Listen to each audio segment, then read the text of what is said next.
In this video, I'm going to focus on Pichon Comtesse's more recent history as well as what I learned during my recent visit to the winery. Pichon Comtesse is located in a prestigious area of Pauillac. The Chateau is located extremely close to Chateau Latour. In fact, when I was doing my tasting at Pichon Comtesse, the view was of the Latour Tower and the Latour Vineyards. Most of Pichon Comtesse's vineyards, however, are across the street next to Pichon Baronne. Pichon Comtesse was acquired by famous champagne house Louis Roederer in 2006. This was a very fortuitous development for Pichon Comtesse, as Louis Roederer has spared no expense in improving both the winery and the vineyards. In the winery, for example, they did a complete overhaul of the facility. Among other things, they implemented an extremely impressive 3-tier gravity flow system. This allows for much more gentle winemaking and reduced oxygen exposure, and it helps to emphasize the purity of the fruit. Since the acquisition by Louis Roederer, they also acquired optical sorting equipment, which helps to ensure that only the very best fruit makes it into the top wine. With respect to the oak regimen, they typically mature at least the top wine in 50% new French oak for around 18 months or so. While Cabernet Sauvignon is king in Pauillac, historically Pichon Comtesse had a very large Merlot percentage. So following the acquisition by Louis Roederer, they actually had a soil expert come out and analyze the soils to determine the most appropriate grape varietal for each different plot in the vineyards. That expert ultimately concluded that many of the plots that were planted to Merlot would be better suited to Cabernet Sauvignon. And so Pichon Comtesse, beginning in 2012, embarked on an ambitious replanting program whereby they're replanting 3 to 5 hectares of vines per year. This program won't be completed until 2035. The ultimate goal is to have around 65% Cabernet Sauvignon, 25% Merlot, 7% Cabernet Franc, and 3% Petit Verdot. Pichon Comtesse was recently certified both organic and biodynamic. Among other things, this means that they use ground cover between the rows of their vines. They use sheep to help control that ground cover. They take cow horns filled with manure and bury them for 6 to 8 months or so, and then they dig them up and use that to create mixtures that they spray in the vineyard. They also use natural solutions like copper and sulfur to treat mildew, which was a big problem in 2024, which was a very, very wet vintage in Bordeaux. One of the reasons that Pichon Comtesse is so popular, and certainly one of the reasons that I've always enjoyed it so much, is because it's a wine of elegance and finesse. It has silky, velvety tannins, and it's definitely much more approachable than many wines from Pauillac and certainly from Bordeaux's left bank generally. Historically, this style was achieved through the liberal use of Merlot in the blend, which tends to be a bit softer and less tannic than Cabernet Sauvignon. More recently, however, they've determined that the best blend for Pichon Comtesse consists of around 75% Cabernet Sauvignon, which is a massive increase from what they used in the blend even just 15 or 20 years ago.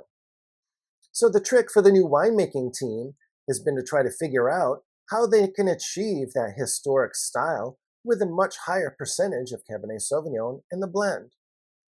I was able to meet with a member of the winemaking team during my visit, and that was definitely one of the areas about which I asked the most questions. The responses were very interesting, and in fact, there were numerous responses, because there's not just one technique that they use to try to maintain this historic style. Rather, there's a number of different things that they have to do to try to accomplish this objective, both in the vineyard and in the winery. In the vineyard, for example, one technique that they're using is to let the canopy grow a little bit longer on the side of the vine that's closest to the sun. This helps to shade the grapes and prevent them from getting too ripe. They're also changing the exposure of the vines on the newly planted sites so that they don't get as much direct sun exposure during the hottest portion of the day. In the winery, they're using cooler fermentation temperatures. Previously, I also mentioned the use of gravity flow winemaking, which is another technique that helps them to achieve a more elegant style. And while they use pump overs, they're definitely using fewer pump overs than they have historically. Of course, pumping over is one of the more gentle extraction techniques, but one way that they've made this technique even more gentle is by thinning the layer of the cap and actually removing some of the most abrasive material. This has worked incredibly well on some of the more recent vintages and has even resulted in them being able to use a much higher percentage of press wine than they did historically. Of course, during the blending process, they also need to be very careful that they keep their desired style in mind and that they don't use any components that would be too austere or make the wine too tannic and structured. I discussed most of my historic favorite vintages of Pichon Comtesse in my earlier video, so I'm not going to repeat that discussion here. But I will say that from 2015 to the present, I think that Pichon Comtesse has been making some of the absolute best wines in its entire history. And that's definitely saying a lot, as the 1982 Pichon Comtesse, for example, is one of my favorite all-time wines. Pichon Comtesse even made an outstanding wine in the challenging 2021 vintage, and the 2022 Pichon Comtesse may be the best wine that they've ever made. During my recent visit, I was able to taste both the 2015 and the 2020 vintages of Pichon Comtesse. The 2015 was poured in the glass for probably about an hour before I tasted it, and it was certainly very impressive. This wine was just starting to develop some tertiary characteristics, and it was definitely a wine that was consistent with a house style that I've come to appreciate.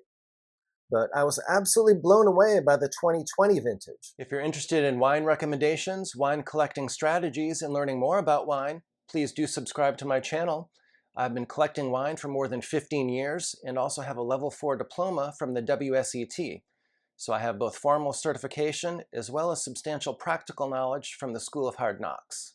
This is a wine that they weren't planning to open, but once we got to talking, they just grabbed a bottle and popped it, and it was extremely impressive even on a pop and pour. Just to give you a frame of reference, I opened the 2000 vintage a few months ago, and that one needed at least 2 hours of air before it was enjoyable. In contrast, the 2020 didn't need any time at all, and I was able to enjoy it, even though it had no aeration whatsoever. Pichon Comtesse also has an outstanding second wine. It's currently called Pichon Comtesse Reserve. Previously, it was named Reserve de la Comtesse. This is a wine that sells for around $50 per bottle, and it offers compelling value at that price point. Keep in mind, however, that the wine that does not make it into the top wine, because it's not the appropriate style for that top wine, will be included in this second wine. And so that means that sometimes wine that's a little bit higher in alcohol and some of the extra Merlot will go into this second wine. So for that reason, especially in ripe, warmer vintages like 2018, it can be a little bit more New World in style. So while this second wine will certainly offer compelling quality for the price, it won't necessarily be in the exact same style as the top wine each and every vintage.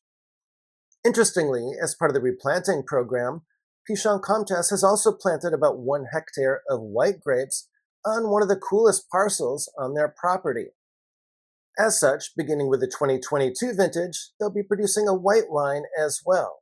It's my understanding that this is going to be a Chardonnay-dominant blend. If you'd like to learn more about Pichon Comtesse, including its shared history with Pichon Baronne and some of my favorite historic vintages of Pichon Comtesse, be sure to check out this video that's linked above.